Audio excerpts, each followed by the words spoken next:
माता चैनल से अपने व्यूवर्स का स्वागत अभिनंदन। मैं श्रीमद् भागवत कथा में मैं सन्यासी की कथा सुनाना चाहती हूँ कि सन्यासियों का विचार कैसा होता है और सन्यासी किस तरह के होते हैं और दुष्ट कैसे होते हैं, जिसकी वाणी से लोहे के तीर जैसा गड़ जाता है तो फिर भाव ठीक है। तो आज मैं इस पर सन्यासी की वाणी और सन्यासी के विचार और सन्यासी के जितने में आदर्श है वो मैं आपको प्रस्तुत करने को सुना। बोलो वृंदावन बिहारी लाल की जय। श्री कृष्ण गोविंद हरे मुरारी हे नाथ नारायण वासुदेवा। श्री कृष्ण गोविंद हरे मुरारी हे नाथ नारायण वासुदेवा। बोलो वृंदावन बिहारी लाल की जय। अब मैं कथा सुनाने जा रही हूँ। श्री कृष्ण भगवान कहने लगे उद्धव जी से, इस लोक में साधु तो कोई नहीं मालूम पड़ता। ये बात तो सही है, आज भी वर्तमान स्थिति में भी देखिए साधु कोई नहीं है। साधु के रूप में लूटपाट कर रहे हैं, साधु के रूप में बेवकूफ बना रहे हैं, साधु के रूप में जो है सब धर्म को अधर्म की ओर ले जा रहे हैं। जो दुष्टों के लिए दुखों और शांति और धीरज के साथ रह सके, जो दुष्टों के लिए दुख और शांति और धीरज के साथ रह सके, क्योंकि घाव नीचों की वाणी से लगता है। क्या होता है? घाव नीच की वाणी, किसी ने किसी को कुछ कहा, अपमानित जनक शब्द कहे तो इससे बड़ा घाव हो ही नहीं सकता है। धीरज के साथ रहे, क्योंकि जैसे घाव नीचों की वाणी में है वैसा लोहे के बाणों से नहीं होता। जिस तरह से जुबान से चली हुई बातें तीर की तरह लगती हैं, बल्कि उतना तो तीर में निकल रही है। हे उद्धव जी, ऐसे अपमान कैसे सहे जा सकते हैं? यह दिखाने को ही तुम्हें एक पुराना इतिहास सुनाता हूं। दिखाने के लिए मैं एक पुरानी कथा सुनाता हूं। इससे तुम्हारे प्रश्न का उत्तर मिल जाएगा। क्योंकि दुष्टों से अपमानित हुए और अपने कर्मों का ध्यान करके धीरज धरने वाले भिक्षुक ने इस कथन उतराया। उसे तुम सावधान होकर सुनो।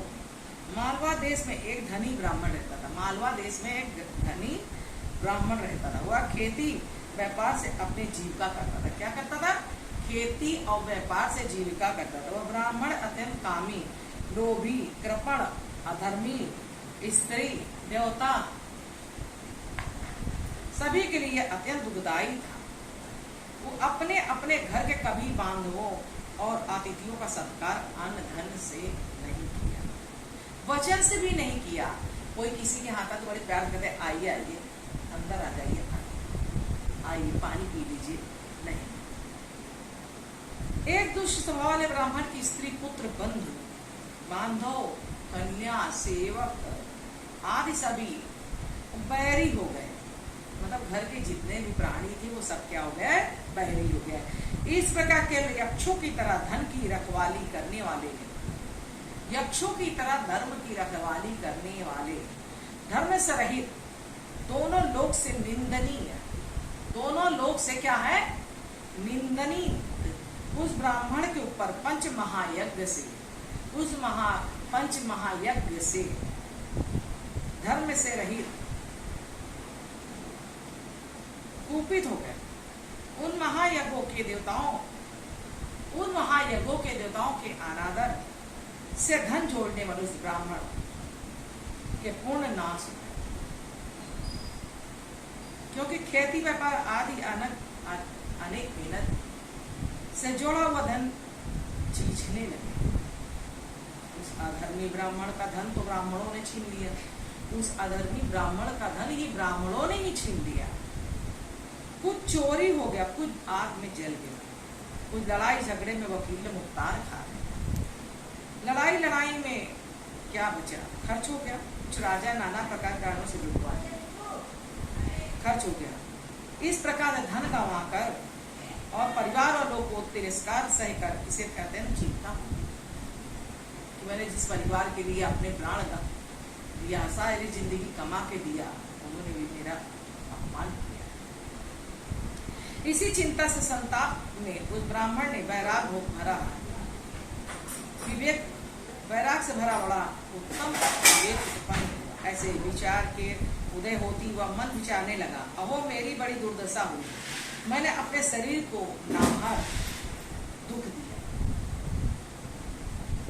जैसे मेहनत दुख से मैंने धन जोड़ा था, वैसे धन धर्म काम में न लगाकर अकारण ही नाश हो गया। सच तो है कृपणों अधर्मियों का धन कभी सुख नहीं देता। फिर यही नहीं, इस धन से लोक में जीते रहते ही मन को संतोष देता है।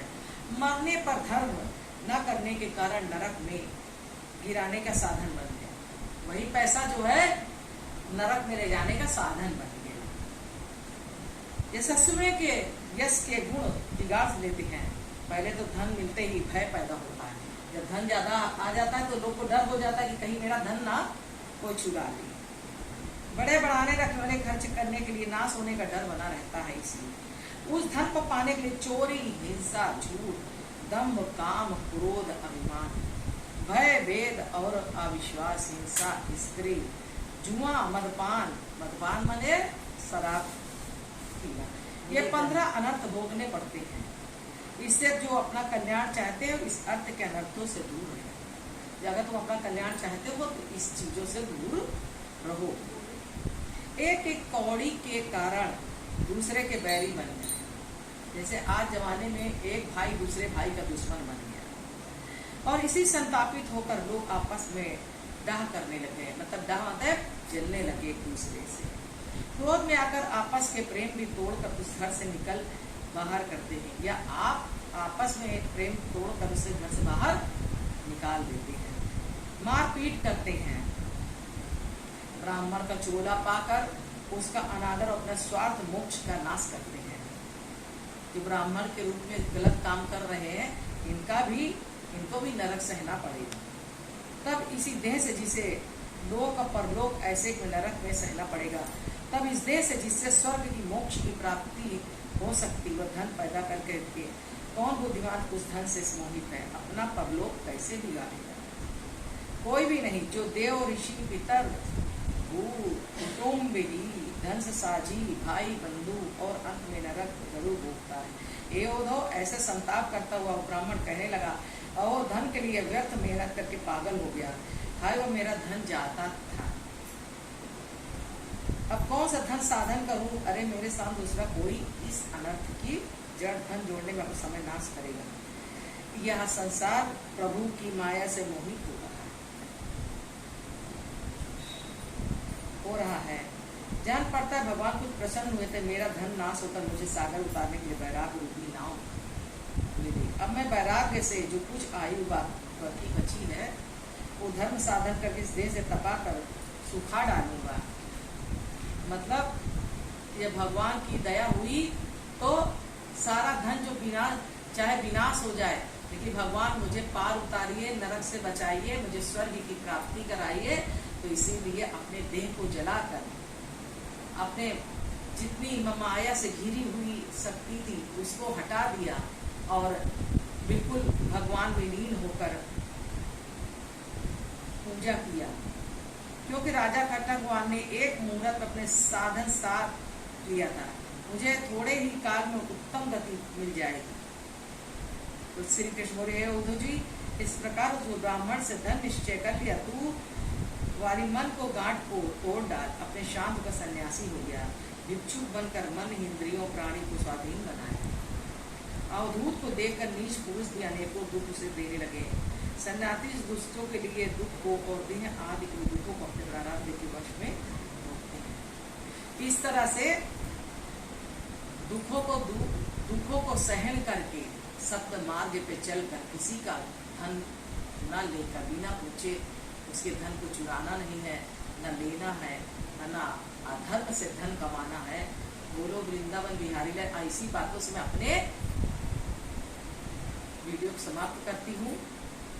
जो जिसको मेरी वीडियो पसंद आए वो लाइक, शेयर और सब्सक्राइब करें। इन्हीं बातों से मैं समाप्ति करती हूँ। बोलो वृंदावन बिहारी लाल की जय।